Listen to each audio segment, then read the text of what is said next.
Hello everyone, আমি doctor বন্দনা গায়েন, একজন homeopathic consultant. আজ আমি অ্যাসিডিটি নিয়ে কিছু বলবো। অ্যাসিডিটি এক ধরনের অজীর্ণ অসুখ বিশেষ, অর্থাৎ ইনডাইজেশন জনিত একটি রোগ।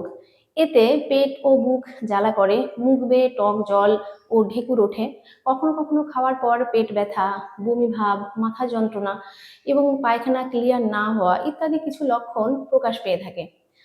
আজ আমি 4টি হোমিওপ্যাথিক মেডিসিন নিয়ে বলবো, যেগুলো ইনডাইজেশন কিংবা অ্যাসিডিটি, গ্যাস, বদহজম এই জাতীয় সমস্যায় খুব কমনলি আমরা ব্যবহার করে থাকি। প্রথম যে ওষুধটির কথা বলবো সেটি হচ্ছে কার্বোভেজ। এক্ষেত্রে খিদে একদম কমে যায়, কিছুই খেতে ইচ্ছে করে না, যাই খাক না কেন সহ্য হয় না, পেটটা ফেঁপে থাকে, টক ঢেকুর ওঠে এবং ঢেকুর ওঠার পর পেশেন্ট কিছুটা রিলিফ বোধ করে, অর্থাৎ কিছুটা আরাম লাগে। পেট জ্বালা করে এবং দুর্গন্ধযুক্ত বায়ু নিঃসরণ হয়, অনেক সময় মুখ দিয়েও একটা বাজে গন্ধ বের হয়। কখনো কখনো দেখা যায় যে বাসি খাবার, অর্থাৎ যে খাবারটা একটু খারাপ হয়ে গেছে, এই ধরনের খাবার খাওয়ার পর কিংবা মাংস, দুধ, বাটার অর্থাৎ হাই ফ্যাট যুক্ত খাবার খাওয়ার পর যদি গ্যাস হয়, পেটটা ফেঁপে থাকছে, অর্থাৎ একটা ব্লটিং সেন্সেশন এবং খুব ঘন ঘন ঢেকুর উঠছে এবং ঢেকুর ওঠার পর যদি আরাম লাগে, তাহলে সেক্ষেত্রে কিন্তু কার্বোভেজ ভীষণ উপকারী। পরবর্তী যে ওষুধটির কথা বলবো সেটি হচ্ছে লাইকোপোডিয়াম। এক্ষেত্রে প্রচন্ড খিদে পায়, তবে অল্প কিছু খেলেই মনে হয় যেন পেটটা ভরে গেছে, পেটের মধ্যে একটা গুড়গুড় আওয়াজ হয় এবং টক ঢেকুর ওঠে এবং তারপর কিছুক্ষণ পেট থেকে গলা পর্যন্ত জ্বালা করে। এই সমস্যাগুলো বিকেলের দিকে বেশি হয়। পেশেন্ট বলেন যে সকাল থেকে খুব ভালো, দুপুরে খাওয়া দাওয়ার পর যখন উনি ঘুমোচ্ছেন, ঘুম থেকে যখন বিকালে উঠছেন, তারপর থেকে মুখের মধ্যে একটা টক বা তেতো ভাব থাকে এবং গ্যাস ভাবটা একটু বেশি হয়। সঙ্গে প্রচন্ড কোষ্ঠকাঠিন্য, অর্থাৎ পায়খানা ভীষণ শক্ত হয়। পেশেন্ট মিষ্টি এবং গরম জাতীয় খাবার খেতে খুব ভালোবাসেন।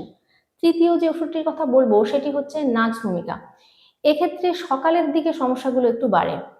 কেউ কেউ বলেন যে ডাক্তারবাবু, সকালে ঘুম থেকে ওঠার পর একটা বমি ভাব থাকে এবং কখনো কখনো বমি হয়েও যায়, তারপর মুখটা টক হয়ে যায়, অনেক সময় দাঁত পর্যন্ত টকে যায়। সঙ্গে এপিগ্যাস্ট্রিক পেন, অর্থাৎ পেটের উপরের দিকে একটা ব্যথা বোধ হয় এবং এই ব্যথাটা খাবার পর বাড়ে।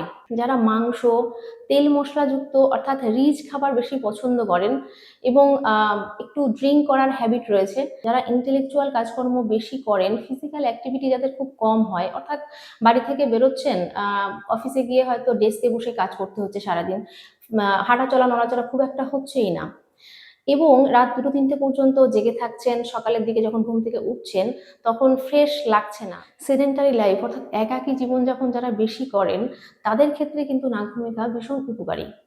এবার যে ওষুধটির কথা বলবো সেটি হচ্ছে রোবেনিয়া।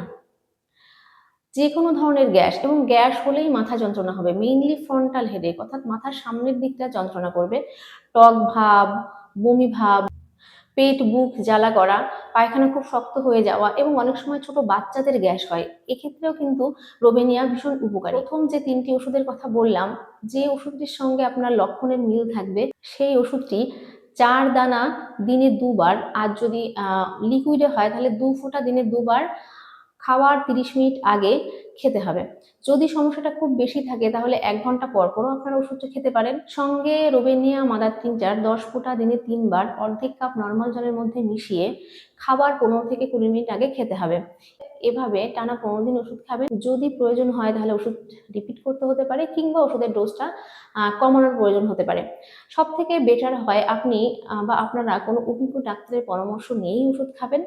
ভালো থাকবেন, সুস্থ থাকবেন।